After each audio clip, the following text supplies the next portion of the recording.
પંચમહાલમાં ગોધરામાં વરસ્યો ધોધમાર વરસાદ। ગોધરાના રસ્તાઓ પાણીમાં ગરકાવ થયા છે। સરકારી કચેરીઓ નજીક રસ્તા પર પાણી ભરાયા છે। નવી જિલ્લા પંચાયત, તાલુકા પંચાયત, કલેક્ટર કચેરી સહિતના માર્ગો પાણીમાં ગરકાવ થયા છે। વાહન ચાલકોને, રાહદારીઓને તેમજ કચેરીઓમાં આવતા અરજદારોને ભારે હાલાકીનો સામનો કરવાની ફરજ પડી છે। તો ગોધરામાં તમામ રોડ રસ્તા બેટમાં ફેરવાયા છે।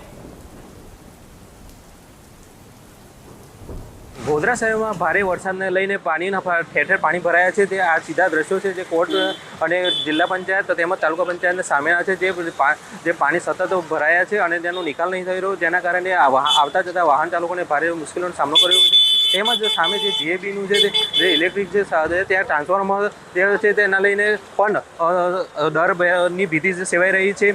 ત્યારે આ જે દ્રશ્યો છે જે આપણે સામે જોઈ રહ્યા છે તે પ્રમાણે જે વાહન ચાલકો છે તે અહીંયાથી પસાર થઈ રહ્યા છે, જે પાણીમાં થઈને પસાર થવાના મજબૂર બન્યા છે। ત્યારે આ જે કોર્ટની સામે જે પાણી ભરાવાના કારણે જે પ્રી મોન્સૂનની કામગીરી કરતી જે વહીવટી તંત્ર છે તે તેની બેદરકારી પણ સામે આવી તેવું દેખાઈ રહ્યું છે। Dashrathsinh Parmar, news capital, Godhra, Panchmahal.